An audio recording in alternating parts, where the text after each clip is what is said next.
See, in this lecture, I'll be talking about 3 laws of dialectical materialism that were summarized by Engels, who was a very close associate of Karl Marx, and they produced various kind of works together.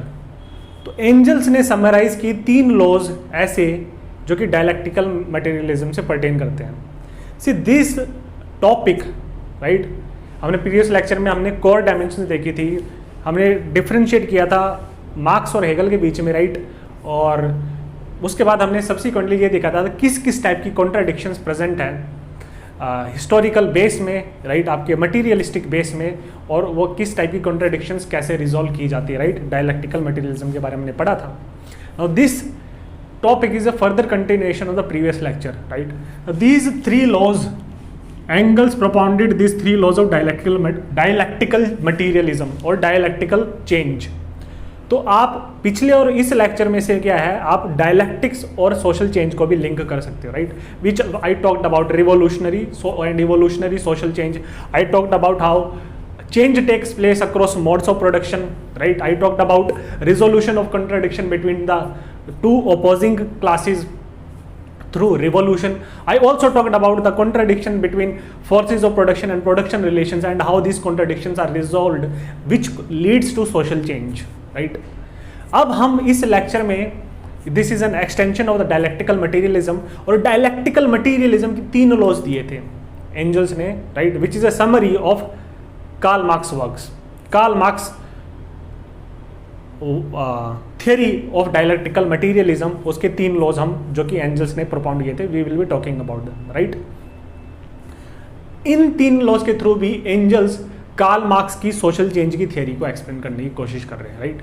So these 3 laws will be taking a look into them one by one right. सबसे पहले जो law दिया उन्होंने वो that is known as the law of union, the law of the union and conflict of opposites right.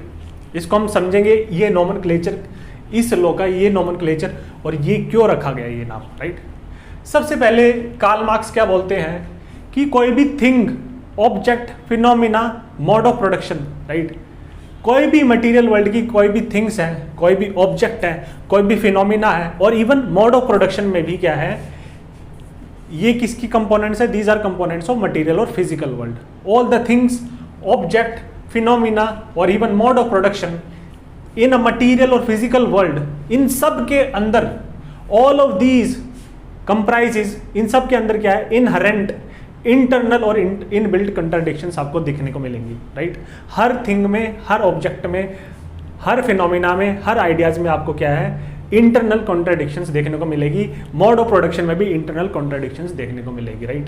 और ये कहाँ से आइडिया आया है, ये आया है आइडिया, ये कंसेप्ट जो आया है, ये जो आइडिया लिया है एंजल्स ने, ये लिया है from the concept of ideas right, German idealism, dialectical idealism, जिसमें हेगल क्या बोलते हैं कि हर एक आइडिया में क्या है, इनहेरेंट इनबिल्ट प्रोडक्शन है, हर इनबिल्ट कॉन्ट्राडिक्शन है. हर एक आइडिया में क्या है, हर एक आइडिया जो कि उसको थीसिस बोला गया, जो कि स्टेटमेंट, कोई भी प्रोपोजिशन हो, कोई भी आपकी थीसिस हो, कोई भी आइडिया हो राइट, वो परफेक्ट नहीं होता, उसमें इनबिल्ट फैलेसीज होती है, उसी के अंदर कॉन्ट्राडिक्शन होती है राइट.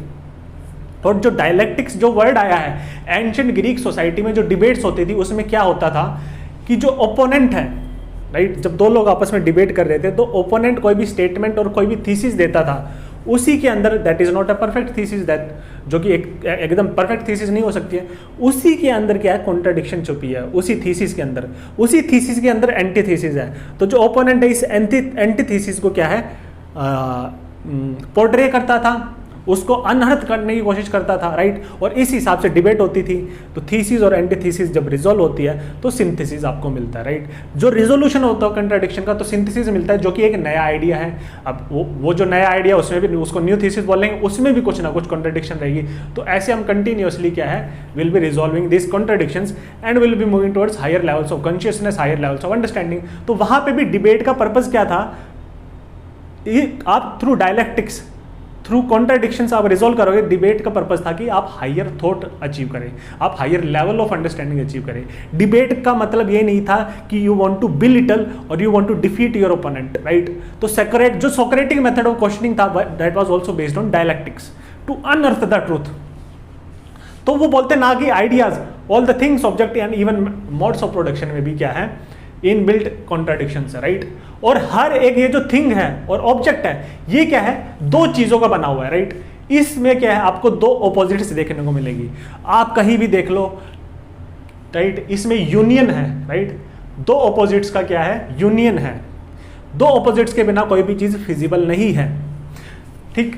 अगर आप एटम को देखते हो और ये जो दो ऑपोजिट का यूनियन है यही उसको एक होल बनाता है, राइट। उसको एक होलसमनेस देता है, उसी को एक होल बनाता है।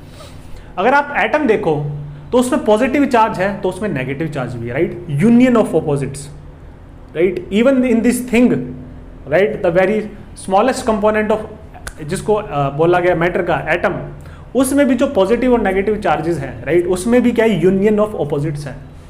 ऐसी मैग्नेट में अगर नॉर्थ पोल है तो साउथ पोल भी होगा, राइट। अगर उस मैग्नेट को आप काट भी दोगे तो नया मैग्नेट आएगा, उसमें भी नॉर्थ पोल और साउथ पोल होगा। तो यूनियन ऑफ ऑपोजिट, हर चीज में आपको यूनियन ऑफ ऑपोजिट्स देखने को मिलेगा, राइट।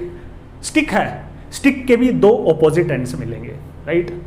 और ब्लैक बोर्ड है, सी अगर ये ब्लैक बोर्ड है तो ब्लैक है, तो इसमें अगर मैं व्हाइट से लिखूंगा, जो कॉन्ट्रास्टिंग होगा, ब्लैक और व्हाइट का जो कॉन्ट्रास्ट होगा, राइट, जो ऑपोजिट्स है उनका यूनियन बनेगा, उसी से ही क्या ज्यादा क्लैरिटी आएगा, आपको ज्यादा अच्छा दिखेगा, राइट। ऐसे ही फिलोसॉफिकल वे में देखते हैं, अगर ऑर्डर तभी फिजिबल है, ऑर्डर तभी फिजिबल है जब केओस हो, राइट। अगर केओस नहीं होगा तो ऑर्डर हम समझ ही नहीं पाएंगे कि ऑर्डर चीज क्या है, राइट। अगर केओस नहीं होगा तो ऑर्डर का हमें पता ही नहीं चलेगा। अगर आपकी लाइफ में सैडनेस है तभी आप अप्रिशिएट कर पाओगे हैप्पीनेस को, तभी आप समझ पाओगे कि हैप्पीनेस क्या है, राइट। अगर आप सोरोज हैं तभी आप जॉय को समझ पाओगे, अगर पेन है तभी आप प्लेजर को समझ पाओगे, राइट। सारी चीजें आपस में रिलेटिव है, तो इसको बोलते हैं यूनियन ऑफ ऑपोजिट्स। हर थिंग ऑब्जेक्ट फिनोमिना को आपको यूनियन ऑफ ऑपोजिट्स देखने को मिलेगा। So one is unconceivable, inconceivable without other. Similarly good को आप तभी अप्रिशिएट करोगे, गॉड तभी है, गुड तभी है तब इविल हो, जब डेमन हो, राइट। तो राम गुड हो गए और रावण इविल हो गए। और रावण इविल क्या है, Ravan it is a symbolic manifestation of bad qualities. जो रावण के 10 सर थे, it is a symbolic representation of bad qualities. तो रामायण जो लिखी गई है that is a union of opposites, right. अगर रावण को बैड क्वालिटीज का सिंबॉलिक मैनिफेस्टेशन माना गया है 10 सरों को, तो Ram is a portrayal of God, it is manifestation of all the good qualities that a man can possess, right. तो हर एक चीज में आपको क्या है, you will see union of opposites. हर पूरा नेचर आप देख लो, there will be always be union of opposites, right.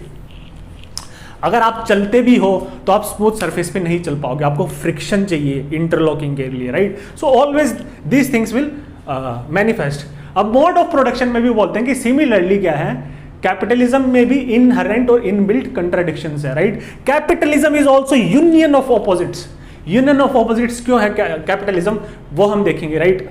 तो यूनियन के साथ साथ तो बोलते हैं अगर यूनियन है तो ये जो दो चीजें opposites, they are always in, now these opposite things they are always in constant tension with each other, right. Constant tension, conflict, contradiction और dialectics with each other, these two opposite things, right. God और evil, order और chaos, right, these two always will be in contradiction or conflict with each other. तो capitalism में भी inherent inbuilt contradictions हैं और उसमें भी क्या डायलैक्टिक्स रहता है, कंटिन्यूअस टेंशन रहता है। कॉन्ट्राडिक्शंस क्या है, इसलिए कार्ल मार्क्स बोलते हैं सिंस उसमें इनबिल्ट और इनहेरेंट कॉन्ट्राडिक्शंस है तो एक पॉइंट आएगा हिस्ट्री में in the development of this capitalist mode of production जहां ये कॉन्ट्राडिक्शंस अनसस्टेनेबल हो जाएंगी, आगे कैरी आउट नहीं कर पाएंगी, और वहीं पे टिपिंग पॉइंट आएगा और वहीं पे रिवॉल्यूशन होगी और दूसरे जंप मारेगा आपका, you will be transforming to communism, right. ठीक, तो कॉन्ट्राडिक्शंस कैपिटलिज्म में क्या है, हमने लास्ट लेक्चर में देखा था क्लासेस के बीच में कॉन्ट्राडिक्शंस है। तो don't you think these are two opposite classes, right. तो इसमें यूनियन कैसे है, इन क्लासेस का यूनियन कैसे है, हमने कंफ्लिक्ट तो पता है हमें कि these two classes are mutually antagonistic classes, one is the oppressor and other is the oppressed, there is a conflict between them. लेकिन इनमें यूनियन कहां से आया, सी इनमें यूनियन कैसे आएगा, सी जो रूलिंग क्लास है और जो सब्जेक्ट क्लास है they are mutually dependent on each other, mutually dependent है, ठीक है। अगर सब्जेक्ट क्लास सर्वाइव कैसे कर पा रही है, सब्जेक्ट क्लास तभी सर्वाइव कर पाएगी जब उसको वेजेस मिलेंगी, right, from the ruling class, bourgeois और कैपिटलिस्ट से जब उसे वेजेस मिलेंगी तभी उसका सब्सिस्टेंस सर्वाइवल हो पाएगा, क्योंकि दोनों मिलके ही, ऑपोजिट क्लास मिलके ही, प्रोडक्शन रिलेशंस बना के ही क्या नेचर को एक्सप्लॉइट कर पा रही है। और रूलिंग क्लास क्या है, डिपेंडेंट है सब्जेक्ट क्लास पे, वो वहां से उसका लेबर एक्सप्लॉइट कर रही है और उसी से प्रोडक्शन पॉसिबल, बिना लेबर के प्रोडक्शन पॉसिबल नहीं है और उसके बिना सरप्लस पॉसिबल नहीं होगा, और उसके बिना क्या है, ये प्रिविलेजेस और ये आपका जो रिचनेस है और एफ्लुएंस है रूलिंग क्लास का, वो मीनिंग नहीं रखेगा। तो both of them are mutually dependent on each other. Even though ये जो रिलेशंस ऑफ प्रोडक्शन है ये एक्सप्लॉइटेटिव है, ये हिरार्किकल है, राइट, ये अनइक्वल है, ये असिमेट्रिकल है, it is based on domination and subordination of one class by the other class, but still क्या है, एक डिपेंडेंस है, राइट। और इसको मैंने आपको एक्सप्लेन भी किया था कि ये डिपेंडेंस वैसी होगी जैसे एक सडिस्टिक रिलेशनशिप होती है बिटवीन हस्बैंड और वाइफ, जिसमें एक दूसरे को एक्सप्लॉइट किया जा रहा है, राइट। हस्बैंड वाइफ को एक्सप्लॉइट किया जा रहा है, और बट वाइफ क्या है, कुछ नहीं कर सकती because she is economically dependent on husband, right, patriarchal system में। और the reverse things also could happen, you might have heard about the this Johnny Depp and Amber Heard case, right, reverse could also happen. तो ये ऐसे एक parasite kind of relationship है, right. Similarly दूसरी contradiction हमने देखी थी force of production और प्रोडक्शन रिलेशंस में, राइट। तो हमने देखा था फोर्स ऑफ प्रोडक्शन क्या है, इनिशियली फोर्स ऑफ प्रोडक्शन और आपका प्रोडक्शन रिलेशंस कंपैटिबल होते हैं आपस में, राइट, उनके बीच में कंपैटिबिलिटी होती है। Production relations are commensurate with forces of production, लेकिन धीरे धीरे क्या फोर्स ऑफ प्रोडक्शन इतना डेवलप कर जाते हैं और इतनी सुपीरियरिटी अचीव कर लेते हैं कि प्रोडक्शन रिलेशंस क्या है, आर्केइक और आउटडेटेड हो जाती है, दे बिकम इनकम्पैटिबल। तो एक बार यूनियन था, एक बार कंफ्लिक्ट हो गया। तीसरा कॉन्ट्रडिक्शन आपको मिलेगा कि forces of production privately owned है, right, by the bourgeois, whereas production क्या है, कैसे हो रही है, प्रोडक्शन क्या है, जॉइंट हो रही है, right. So these various contradictions are there in the capitalist mode of production. तो वो बोलते हैं there is eternal conflict, eternal tension, eternal contradiction between this opposites of the total whole. Total whole का जो ये ऑपोजिट साइड्स हैं उनमें internal contradictions है, राइट। तो वो बोलते हैं कि हमेशा क्या है, डायलैक्टिक्स क्या है, it is an internal process, continuously dialectics चलता रहता है, राइट, और between this two opposite sides because they are continuous tension और continuous contradiction with each other.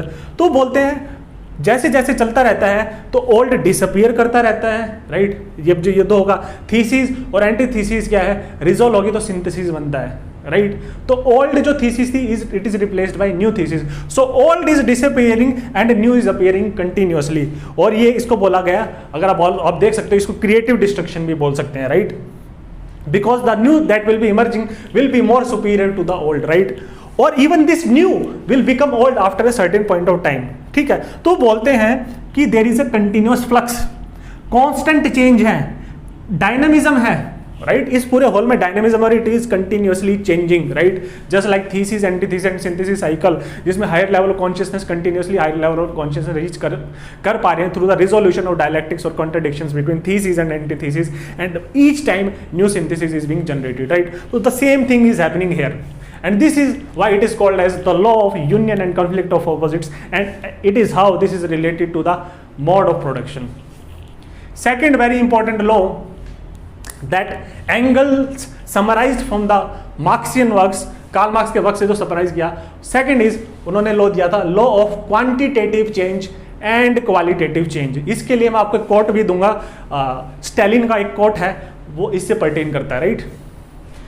तो एंगल्स बोलते हैं change is eternal, change eternal है, राइट, जैसे यहां पे हमें दिख रहा है चेंज इज कंटिन्यूअस और चेंज इज एवर प्रेजेंट, और इसी स्टेटमेंट को वो जस्टिफाई करते हैं through his concept of quantitative change and qualitative change, right. Quantitative change और क्वालिटेटिव चेंज में क्या डिफरेंस है? सी क्वांटिटेटिव चेंज मतलब it signifies change in quantity, right, increase और decrease in quantity. It signifies change in quantum, quantity में change हो रहा है, राइट, कुछ भी इंक्रीज और डिक्रीज कर रहा है, ठीक है। तो ये जो चेंज है ये है इंक्रीमेंटल चेंज, मैं आपको एग्जांपल दूंगा और आपको उस पर जब ज़्यादा क्लियर होगा concept. Second is qualitative change. Qualitative change क्या है? अनलाइक क्वांटिटेटिव चेंज, इसमें क्या है, इंक्रीमेंटल चेंज नहीं होगा और क्वांटिटेटिव चेंज नहीं होगी, इसमें क्वालिटी ही चेंज हो जाएगी। It signifies complete change, it signifies complete transformation, it signifies complete Metamorphosis, it signifies change in quality. और इसको हम एक एग्जांपल से समझते हैं जो कि हमारा मोड ऑफ प्रोडक्शन में हो रहा है, राइट। सी जब स्लेव, एक एग्जांपल ले लेते हैं, स्नैपशॉट ले लेते हैं, अगर स्लेव मोड ऑफ प्रोडक्शन से चेंज हो रहा है फ्यूडल मोड ऑफ प्रोडक्शन तक, प्रोडक्शन में चेंज हो रहा है, ठीक। अब इसमें क्वांटिटेटिव चेंज क्या होगा और क्वालिटेटिव चेंज क्या होगा? इसमें क्वांटिटेटिव चेंज क्या होगा कि अगर ये जो मोड ऑफ प्रोडक्शन है, right, slave mode of production, इसका ये भी अपना इसका खुद का टाइम पीरियड होगा, ये इसकी खुद की एक इपोक होगी, राइट। तो ये जो टाइम पीरियड है इसके अक्रॉस भी क्या है, रेगुलर क्या है, स्लेव मोड ऑफ प्रोडक्शन के अंदर ही within the slave of production there is a continuous change, there is a ever present और इटर्नल चेंज, और इसको बोला गया क्वांटिटेटिव चेंज। इसी में क्या है, क्वांटिटेटिव चेंज होता रहता है। स्लेव मोड ऑफ प्रोडक्शन का क्वांटिटेटिव चेंज होता रहता है, राइट। जैसे हमने देखा था कि even across this mode of production क्या है, वंस यहाँ पे नीड्स होंगी, कुछ नीड्स होंगी यहाँ पे स्टार्टिंग में, तो once these needs are satisfied new set of needs emerge, और नीड्स क्या कंटिन्यूअसली इंक्रीज होती जाएंगी, एक्सपोनेंशियली इंक्रीज होती जाएंगी मैन की, राइट। तो अगर यहाँ पे ज़्यादा नीड्स होंगी एज कंपेयर टू यहाँ पे, राइट, यहाँ पे क्या है, क्वांटिटेटिव चेंज आ रहा है नीड्स में, क्वांटिटी इंक्रीज कर रही है नीड्स की, राइट।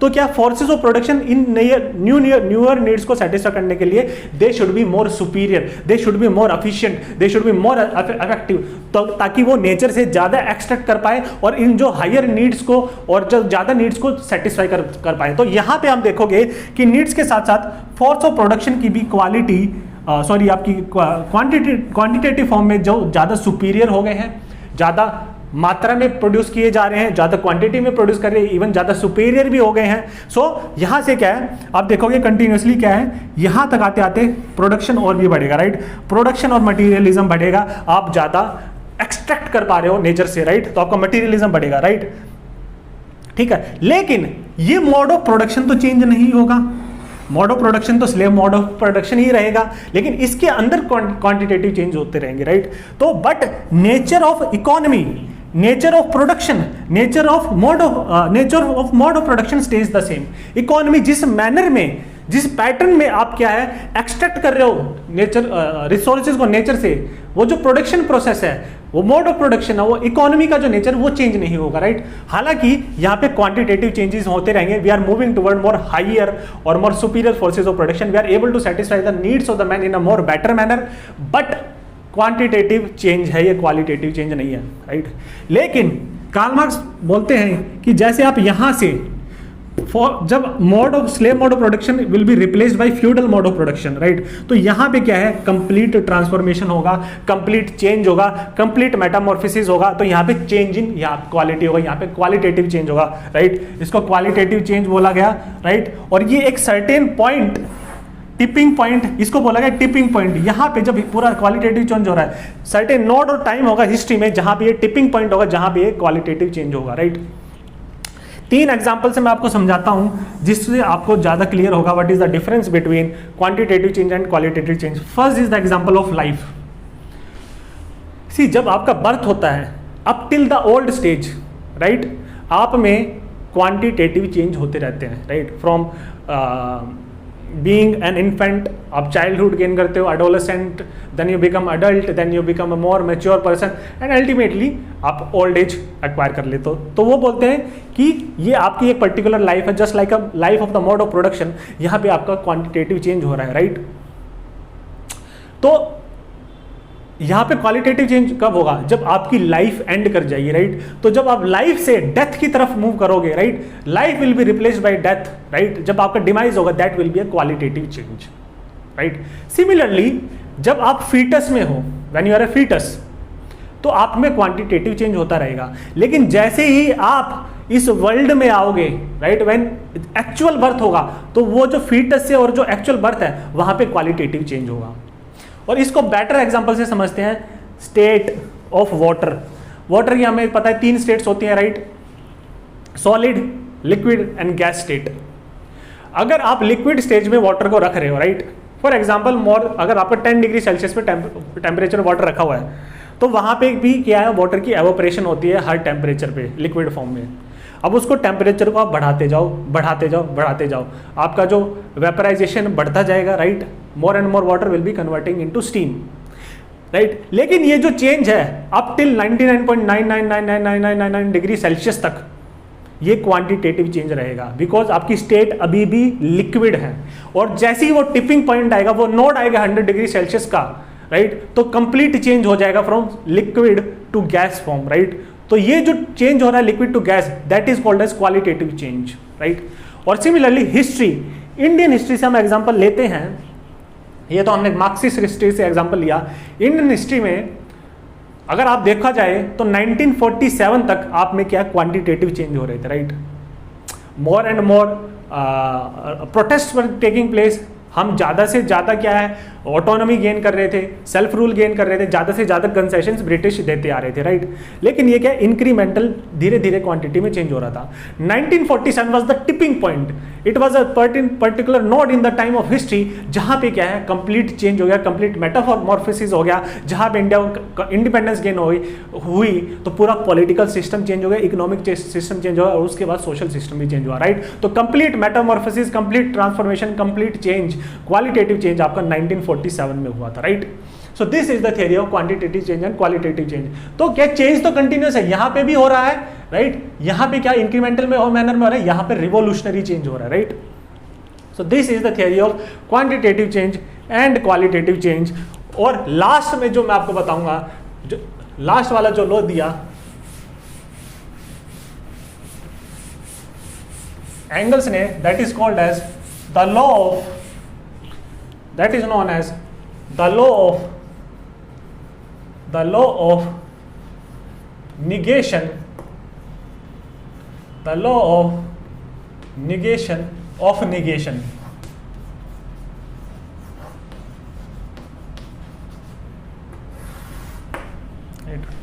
सी सबसे पहले मैं आपको एक कोट देना चाहूंगा जो स्टालिन ने बोला था, और ये आप स्पेसिफिकली सेकंड लॉ और फर्स्ट लॉ से रिलेट कर सकते हो। Now Stalin says, and I quote, the dialectical method holds that the process of development should be understood not as a movement in circle, but as onward and upward movement, as a transition from old qualitative state to a new qualitative state, from the lower to the higher, right? I expect you to write this quote down, right? From the old qualitative state to new qualitative state, from lower to higher। lower to higher क्यों बोला? सी हमने देखा कि history के across Geist और consciousness क्या है, हर एक TAS साइकिल में it reaches more higher levels of consciousness, more higher levels of understanding. So you are moving from the lower to the higher, right, as per Hegel. Similarly as per Marx, across the human history you are moving from the lower to the higher। or why because you are, आपका जैसे जैसे आप across history जाओगे, mode of production change होते जाएंगे, तो capitalist mode of production तक आप पहुंचोगे जब तक, तो वहां पे आपके forces of production will be the most developed, they will be the most superior forces of production, और इतना सरप्लस वो जनरेट कर सकते हैं, they can satisfy the needs of everyone, right. And that is how in terms of materialism you are moving from the lower to the higher stage. In at one point of time in primitive communism आपके पास stone tools थे, आपकी production limited थे, whereas in contemporary capitalism economic times, capitalist economic structure, आपके revolutionary इतने highly advanced tools है, equipments है, science है, टेक्नोलॉजी है, जिसके थ्रू आप इतना प्रोड्यूस कर सकते हो सरप्लस, इतने सुपीरियर फोर्सेज ऑफ प्रोडक्शन है, you can produce so much कि सरप्लस इतना होगा कि स्कार्सिटी होगी नहीं, everyone will have something, right, and that something will be enough to give him or her a comfortable life, right। and that is why Marx हालांकि ये जरूर बोलते हैं कि हिस्ट्री के अक्रॉस क्या एक्सप्लॉइटेशन बढ़ रहा है, लेकिन फोर्सेज ऑफ प्रोडक्शन भी सुपीरियर होते जा रहे हैं, राइट। तो इसीलिए you are moving from the lower to the higher state, and this is what Stalin is talking about. What is law of negation of negation? See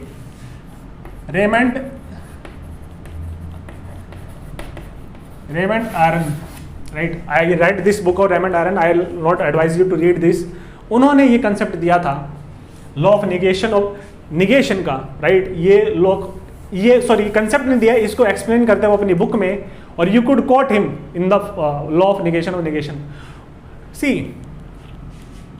वो बोलते हैं कि जैसे थीसिस और एंटीथीसिस, सी एंटीथीसिस क्या है, कॉन्ट्रडिक्शन है ना इन दोनों में, है ना, तो एंटीथीसिस क्या है, ये निगेशन है, एंटीथीसिस है निगेशन ऑफ थीसिस, दोनों में कॉन्ट्रडिक्शन है, इसका ऑपोजिट है ये, right, opposites, law of union of opposites, synthesis मिलता है आपको, राइट, इस सिंथेसिस को आप नई थीसिस मानोगे और इसमें से एक नई एंटीथीसिस निकल के आएगी, एंटीथीसिस 1, और this is a negation of this old synthesis और थीसिस, राइट, ऐसे साइकिल चलती रहेगी।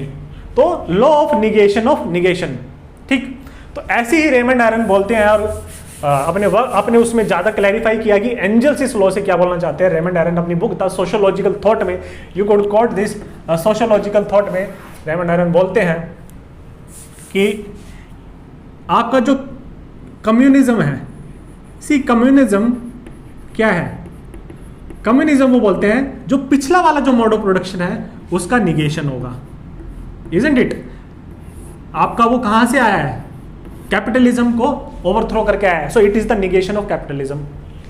ऐसे ही अगर हम देखोगे जो कैपिटलिज्म है वो किसको ओवरथ्रो करके आया है, वो फ्यूडलिज्म को ओवरथ्रो करके आया है, तो that is a negation of feudalism, ठीक।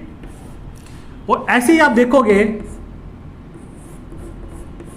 फ्यूडलिज्म क्या है, फ्यूडलिज्म किसको ओवरथ्रो करके आया है, वो एंशिएंट मोड ऑफ प्रोडक्शन को ओवरथ्रो करके आया है, so that is a negation of ancient mode of production और slave mode of production, right. और अगर आप देखोगे कि जो एंशिएंट मोड ऑफ प्रोडक्शन है वो किसका निगेशन है, वो किसको रिप्लेस करके आया है, वो रिप्लेस करके आया है प्रिमिटिव कम्युनिज्म को, राइट। तो कम्युनिज्म और प्रिमिटिव कम्युनिज्म में क्या डिफरेंस है, तो रेमंड आयरन बोलते हैं कि नेगेटिव क्या बोलता है, सी दो नेगेटिव, अगर आप मैथ किया होगा तो दो नेगेटिव को करके मल्टीप्लाई करके पॉजिटिव मिलता है आपको, राइट। सो एन यहाँ पे आपका एक पॉजिटिव आएगा और ये जो एन है ये एक पॉजिटिव आएगा, तो ये क्या हो गया, दो पॉजिटिव को मल्टीप्लाई करोगे you will get positive square, right. तो communism is a positive square of primitive communism. इसका मतलब क्या है, communism is a more higher state, communism is a more higher state then primitive communism, right. क्योंकि यहां पे forces of production जो होंगे जो कैपिटलिज्म तक डेवलप हुए दे विल रिमेन इंटैक्ट, उन फोर्सेस ऑफ प्रोडक्शन को आप यूज करके इतना प्रोडक्शन कर सकते हो, और वहां से क्या है आपका इतना ज्यादा मटीरियलिज्म होगा कि बहुत ज्यादा सरप्लस जनरेट कर सकते हो, like capitalism mode of production. लेकिन यहाँ पे कोई क्लास रिलेशन नहीं होगा, this is a classless society, यहाँ पे इगैलिटेरियनिज्म होगा, यहाँ पे इक्वालिटी होगी, राइट। किस टाइप की इक्वालिटी होगी, यहाँ पे भी मार्क्स का मिसकंसेप्शन होता है और लोग डिबेट्स में इसको गलत कोट करते हैं। What Marx said, to each man according to his ability, to each man according to his need. Man की नीड और उसकी एबिलिटी, जो ज्यादा सुपीरियर होगा उसको ज्यादा मिलेगा, लेकिन वो भी उसको भी लेबर करना पड़ेगा तभी उसको मिलेगा, राइट। तो वो एक यूटोपियन इक्वालिटेटिव स्टेट की बात नहीं करते, वो इगैलिटेरियनिज्म की बात करते हैं, राइट। तो यहाँ पे क्या प्रोडक्शन ऑफ रिलेशंस क्या होंगे, यहाँ पे क्या है इक्वालिटेरियन होंगे नेचर में, they are not hierarchical, right. So this surplus will be more effectively distributed within the individuals. तो पॉवर्टी और प्रोस्पेरिटी एक साथ कोएग्जिस्ट नहीं करेगी, everyone will have something to enjoy his life, right. तो कम्युनिज्म में क्या, प्रिमिटिव कम्युनिज्म में टेक्नोलॉजी उतनी नहीं थी, right. So that is why communism is a more higher state then primitive communism. Primitive communism is a lower state, communism is a higher state, and this is what that is why I dictated that quote to you of Stalin, right? ठीक. So this is here I will end this lecture. You could relate this to dialecticals and social change also. So we covered, right, 2 to 3 topics within these 2 to 3 lectures, right? जहाँ से 2 से 3 questions आपके बन सकते हैं, dialectic और social change, dialectical materialism और साथ साथ हिस्टोरिकल मटीरियलिज्म, राइट।